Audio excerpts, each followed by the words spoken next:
Hi there, hope you are doing fine. आज हम करेंगे ode to the waste wind by PB Shelley के section सेक्शन की line by line explanation Hindi में।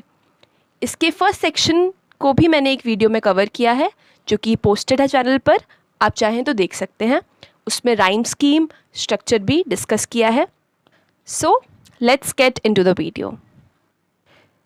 आइए पढ़ते हैं Ode to the waste Wind section 2 का पहला टर्सेट यानी 3 line stanza. Thou on whose stream, mid the steep sky's commotion, loose clouds like earth's decaying leaves are shed, shook from the tangled boughs of heaven and ocean। यहाँ पर poet west wind से कह रहा है कि तुम ऊपर, तुम्हारी एक स्ट्रीम सी है, एक लहर सी है वेस्ट विंड की भी तो लहरें होती हैं ना।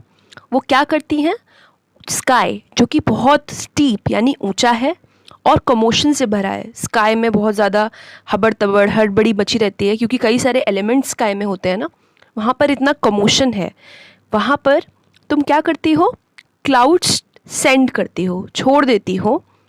कैसे, और वो कैसे छोड़ती हो, जैसे कि जो अर्थ की लीव्स होती है ना, यानी जो हमारे यहाँ पेड़ों की लीव्स होती हैं, वो जब पतझड़ होता है तो गिरती हैं, वैसे ही क्लाउड्स वेस्ट विंड के द्वारा ऐसे गिराए जाते हैं। जैसे वो हेवन की और ओशन के ब्रांचेस, बाउज मतलब थर्ड लाइन में बाउज मतलब टैंगल्ड, बाउज मतलब ब्रांचेस जो कि बहुत घुमावदार होती हैं, आपस में उलझी हुई होती हैं, जो पेड़ों की डालियाँ होती हैं ना, वैसे ही हेवन यानी स्वर्ग और ओशन की डालियों से तुम क्लाउड्स को नीचे ऐसे गिरा देती हो।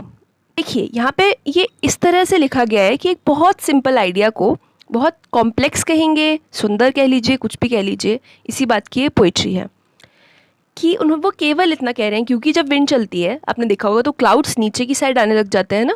बस उसी आइडिया को इन्होंने इस तरह से पेश किया है कि स्काई जहाँ पर इतना शोर शराबा है, इतना सब कुछ टर्मोइल मचा हुआ है, इतना ऊंचा, वहाँ वेस्ट विंड जाके धक्का लगा देती है क्लाउड्स में, नीचे सेंड कर देती है उनको। और कैसे लगते हैं वो, जैसे वो स्वर्ग की और ओशन की, सीज़ की डालियों से गिर रहे हों। क्योंकि आपने देखा होगा कि जो वाटर बॉडीज़ होती हैं, खासकर सीज़ होते हैं, वाटर साइकिल की वजह से उनके आसपास क्लाउड्स जमा हो जाते हैं ना, और हेवेंस और सी का नाम इसीलिए लिया गया है। Okay, next stanza.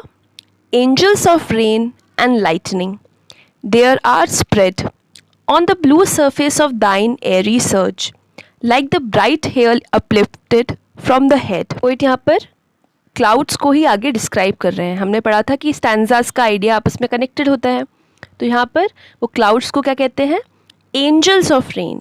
एंजल्स क्या होते हैं, एंजल्स समझ लीजिए परियाँ, रेन और लाइटनिंग। क्लाउड्स के लिए उन्होंने क्या यूज़ किया है, एंजल्स ऑफ रेन यानी बारिश के, और लाइटनिंग जिसमें लाइटनिंग एंड थंडर होती है ना क्लाउड्स में, वो।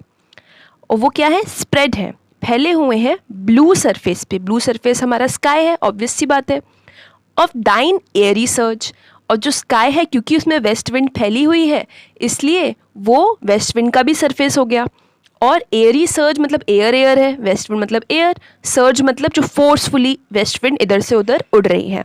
अगर आप इसको इमेजिन करेंगे तो बहुत सिंपल आइडिया है, लेकिन पोएट ने इसको कितना अलग तरीके से पेश किया है। और वो कैसा है, ये सब उन्होंने कंपैरिजन किया है यहाँ पे लास्ट लाइन में स्टैंजा की। Like the bright hair uplifted from the head, ये किसी के ब्राइट हेयर, जैसे कि ऐसे होता है ना, हेयर जब लड़कियों के बालों में हवा आती है तो अचानक से हेयर उड़ते हैं ना, वैसे ही वो जो है क्लाउड्स, वो ऐसे अपलिफ्ट हो के इधर से उधर जा रहे हैं। अब स्टैंजास फिर से कनेक्टेड है, और यहाँ पे अगले स्टैंजा में पता चलेगा कि वो सर किसका है, जिसके बालों की बात हो रही है, वो सर किसका है। Of some fierce maenad even from the dim verge of the horizon to the zenith's height the locks of the approaching storm thou dirge. आप इस पे कंपैरिजन देखिए, कितना ये इंटरवोवन है, सब कुछ आपस में ऐसे लॉक किया हुआ है इन्होंने। सबसे पहले उन्होंने क्लाउड को कंपेयर किया किससे, इसकी हेयर उड़ रहे हों, और वो हेयर किसके सर पे हैं, अब वो ये बता रहे हैं। पहली लाइन, ऑफ सम फियर्स मीनाट। मीनाट का मतलब है, ये एक ग्रीक माइथोलॉजी से एक वर्ड लिया हुआ है। ग्रीक माइथोलॉजी में गॉड होते हैं बैकस, उनके फॉलोअर्स को मीनाट्स कहा जाता था, और वो फीमेल होती थी, और वो बहुत ज़्यादा कहते हैं ना कि बिल्कुल जो पागल होके नाचना बोलते हैं जिसको, वैसे नाचती थी। तो वो क्लाउड्स भी जैसे पागल होके कोई मीना नाच रही हो, उसके बालों जैसे हैं। इंडिया में कहते हैं ना जब किसी पर माता आ जाती है तो वो कैसे नाचती है वो औरत या आदमी, तो समझ लीजिए ऐसी किसी नाचने वाली औरत के बाल इधर से उधर हो रहे हैं, वैसे ही क्लाउड्स आसमान में इधर से उधर हो रहे हैं। आई थिंक इससे क्लियर हो गया होगा। और वो क्लाउड्स कहाँ से कहाँ तक फैले हैं? Even from the dim verge of the horizon to the zenith's height. Dim verge मतलब, वर्ज मतलब लाइन, मार्जिन जो होता है ना किसी चीज़ की सीमा। होराइजन मतलब आपने देखा होगा, आप किसी मैदान को देखते हैं तो वहाँ पर लगता है ना कि एक पॉइंट पे लगता है कि अर्थ और स्काई मीट कर रहे हैं, अगर एक लंबे मैदान को देखोगे तो वो वाली लाइन वो होराइजन हो गई। और जेनिथ्स हाइट यानी ऊपर जो स्काई सबसे ऊपर आप देख सकते हैं, वहाँ तक वो क्लाउड्स फैले हुए हैं। और वो कैसे हैं? फिर से एक कंपैरिजन किया गया है क्लाउड्स का। Locks of the approaching storm. Locks हैं अप्रोचिंग स्टॉर्म के। लॉक्स क्या होता है? ताले वाला लॉक नहीं, बाल वाला लॉक। तो बाल हैं वो आने वाली स्टॉर्म के। जब बहुत भीषण तूफान आने वाला होता है तो उससे पहले बहुत सारे क्लाउड्स देखते हैं ना आप, वैसे ही बहुत सारे क्लाउड्स जमा हो चुके हैं और ऐसा लगता है कि मानो वो आने वाली स्टॉर्म के बाल हों। अब लास्ट लाइन में है स्टैंजा की, दाउ डर्ज। अब फिर से उन्होंने बात बीच में छोड़ दी ताकि हमको अगला एपिसोड यानी स्टैंजा देखना ही पड़े। Next stanza, of the dying year to which this closing night will be the dome of a vast sepulchre vaulted with all thy congregated might। अब शुरू करते हैं दाउ डर्ज से। दाउ डर्ज मतलब तुम्हारा एक उदास गाना। डर्ज होता है बेसिकली जो किसी की डेथ पर एक उदास गाना गाया जाता है वो। ऑफ द डाइंग ईयर, क्योंकि अब ईयर जा रहा है, साल जा रहा है वेस्ट विंड के साथ ही, तो उसके लिए एक उदास गाना गा रही हो तुम वेस्ट विंड, ठीक है, क्योंकि वो तो जा रहा है, ईयर मर रहा है और वो ईयर मर रहा है। तो ये जो क्लोजिंग नाइट है, ये जो रात हो रही है, धीरे धीरे गहरा रही है, वो क्या होगी? एक वास्ट सपल्कर। सपल्कर मतलब होता है एक टूम्ब समझ लीजिए, जहाँ पे किसी मरे इंसान को रखा जाता है और उसका डोम है ये नाइट। डोम मतलब ऊपर का जो गुंबद होता है वो। अब इसीलिए I want to add here, कहा जाता है कि हमको पोइट्री पढ़नी चाहिए, क्योंकि ये इमेजिनेशन जो है ये नॉर्मल नहीं है, ये जो प्रेरणा है ये नॉर्मल नहीं है, ये पोएटिक इन्वेंशन है।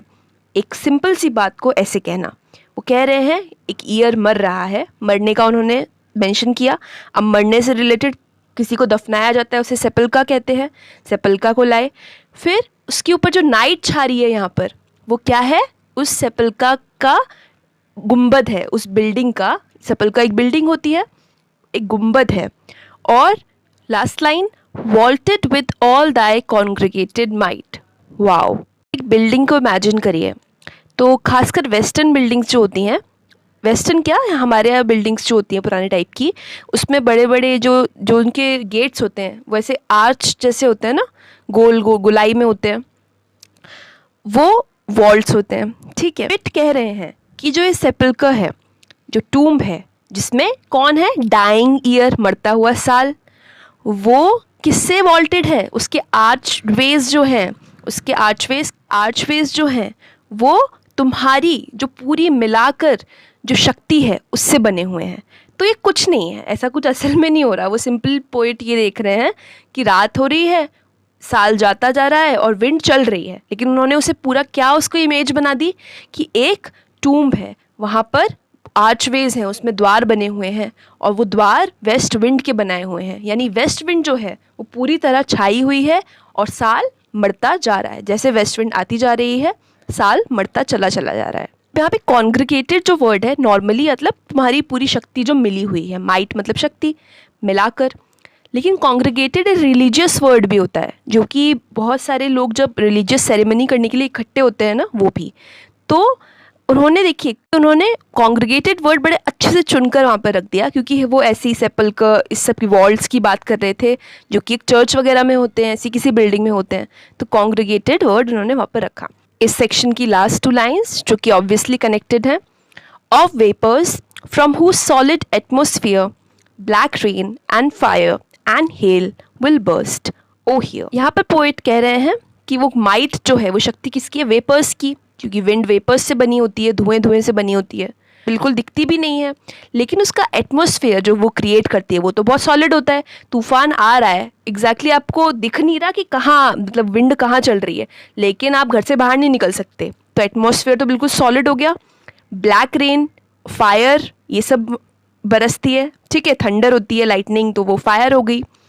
हेल, हेल यानी ओले गिरेंगे, फिर पोइट कहते हैं कॉलन लगा के, ओ हियर, सुनो वेस्ट विंड सुनो। तो ये था Ode to the waste Wind का सेक्शन 2। इसके आगे के सेक्शंस जो कि 3 सेक्शंस हैं, और आपको कोई भी क्वेरीज हो, क्वेश्चंस हो, तो आप कमेंट्स में बिल्कुल लिख सकते हैं। आपको कुछ रिकमेंडेशंस हों जो कि आपको लगता है मैं ऐड कर सकती हूँ कोई पॉइंट्स अपने वीडियो में, तो आप वो ऐड कर सकते हैं कमेंट्स में। एंड हाँ, कभी कभार वीडियो बनने के बाद मुझे लगता है कि कुछ और भी ऐड होना चाहिए था वीडियो में, कोई बात ध्यान आ जाती है, कुछ पढ़ लेते हैं, तो मैं पिंग्ड कमेंट या फिर डिस्क्रिप्शन में डाल देती हूँ, तो आप एक बार वो चेक कर सकते हैं। टेक केयर, एंड अगर आप एग्ज़ाम के लिए पढ़ रहे हैं तो all the very best. Bye.